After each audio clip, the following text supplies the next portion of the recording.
Much of this fire burned in steep, rugged terrain like this, making it difficult to fight. But you can see fire crews were able to stop the flames from reaching a number of homes.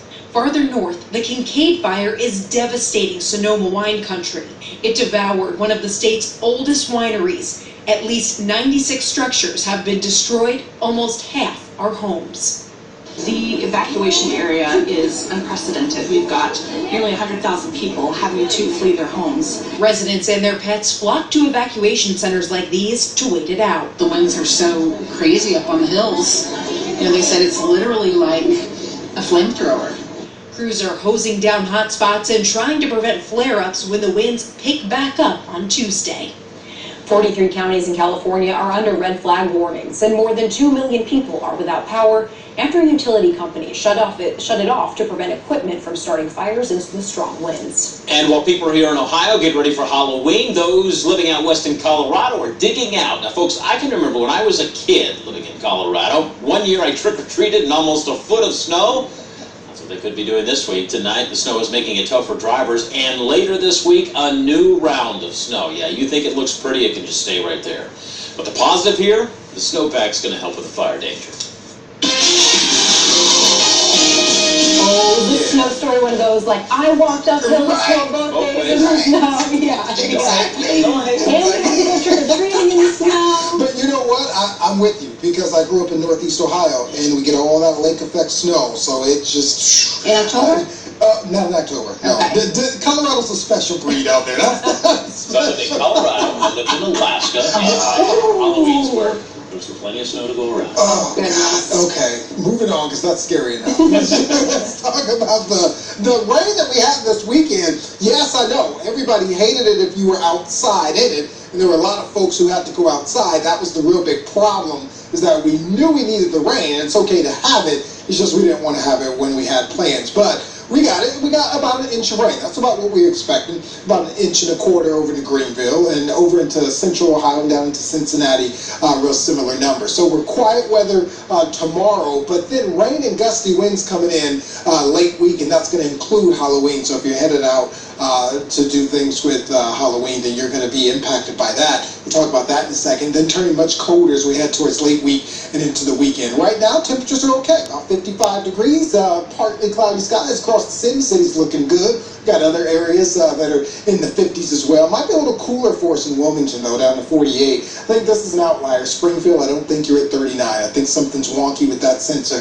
46 in Greenville, but mid-50s in Dayton and Kettering, in the areas where we have more of the urban heat island, if you will. If we move into the overnight hours, we'll look at the clouds come into play here, and temperature's going to drop to right around 48 degrees or so as we move into the overnight. So we are dry tomorrow, but there is the chance by tomorrow evening, here's about 9 o'clock, where we could see a light little sliver of a shower move by, but we are mostly dry. And then by Wednesday evening, here's about 7 o'clock or so, we get showers that come in here, and it really, for the most part, really doesn't stop until we get into Thursday overnight. Here's Thursday at 10 o'clock. You can see we're still socked in there with all the green. So we've got some rain coming in Wednesday afternoon, lasting through Wednesday night, through Thursday morning, through Thursday night, and then accompanied with that are going to be really gusty winds by the time we get into Thursday. We're talking 35 to 40 mile an hour gusts, and some models even say up to about 50 mile an hour gusts. So if you're looking to trick or treat, you're looking at temperatures that are dropping once the sun goes down, and then you're also looking at really gusty winds and some rain. So tomorrow, about 6:30 or so, a few slivers of showers, if you will. Nothing really heavy. There's 10:30 around this time tomorrow, just a light shower. But then we've got clouds around, and then Wednesday morning, our in-house model says we could see some rain as early as Wednesday morning. A few showers around, but the heaviest of the rain, look at this. Wednesday at 2, 3 o'clock in the afternoon, we are getting pounded with a lot of rain, but it looks like we'll get a lull in the action by about 7 o'clock on Wednesday before the rain comes back again on Thursday. That's the in-house model. So a couple models not jiving with the exact timing, but still saying that we're certainly going to get some rain on Wednesday and Thursday. So showers going to move through for your Halloween forecast. Looking at temperatures falling into the 40s once the sun goes down, and combine that with the gusty winds up to about 35, 40 miles an hour.